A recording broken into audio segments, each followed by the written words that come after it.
In the quaint little town of Grinderville, population big enough for 3 coffee shops and a bakery that doubles as a caffeine den, the arrival of a new coffee grinder is akin to the unveiling of a new art exhibit at a snooty gallery. People gather, observe, and inevitably make instant judgments over the sound, shape, and grindability. The coffee grinder in question is the Itop40s updated version, named so because Itop clearly sounds edgier and cooler when juxtaposed with a numerical melange. Advertised as the grinder that would put any professional barista out of business, it prided itself on not just grinding coffee, but on being an experience, one that came with a manual almost as thick as War and Peace.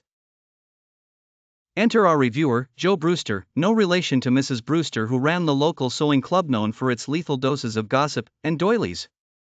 Joe was a caffeine aficionado in the way that some people are enthusiastic about tax returns.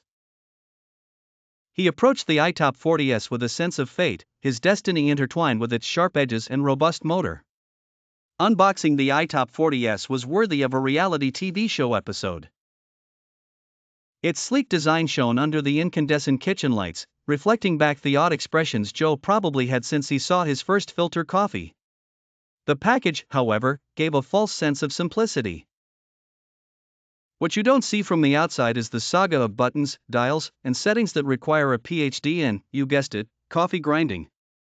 The grinder boasted 15 different grind settings, which sounded promising if only Joe liked to drink his coffee 15 different ways.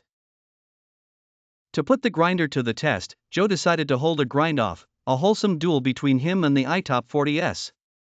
He placed a handful of coffee beans like you would expect a blackjack dealer to spread cards before eager hands. He started with the first setting, lovingly labeled Espresso Express. The grinder whirred to life with all the subtlety of a jet preparing for takeoff. Joe was thrown back to an airport memory, and coffee was ground into what resembled beach sand consistency. Next, drip disperse was tested. Joe was expecting a perfect medium grind. What he got was closer to gravel, perfect for filling potholes in Grinderville. However, by the time he reached setting number 7, French Fantasy, it seemed like the Itop40s was orchestrating a symphony, achieving a grind suitable for even the snootiest of French presses. The controls of the grind size, while wide in variety, were ironically labeled in obscure coffee puns.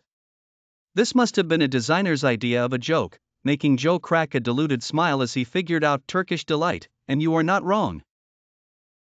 Was not a candy-themed setting, but the finest grind reserved for Turkish coffee. Despite its quirks, the Itop40s delivered consistent grind results, albeit with the patience required of someone solving a jigsaw puzzle. Its robust build meant it didn't skip across the counter when operating, unlike its light plastic predecessors which had been known to dance away mid-grind. In conclusion, the Itop40s updated version is the Everest of coffee grinders, not because of its towering prowess but because using it feels like climbing Mount Everest. It is not for the faint-hearted or those in need of the instant gratification provided by instant coffee. But for those willing to jump through hoops and interpret puns, it provides an unparalleled grind experience, making every brew a win, albeit with a wink and a nod to its eccentricities.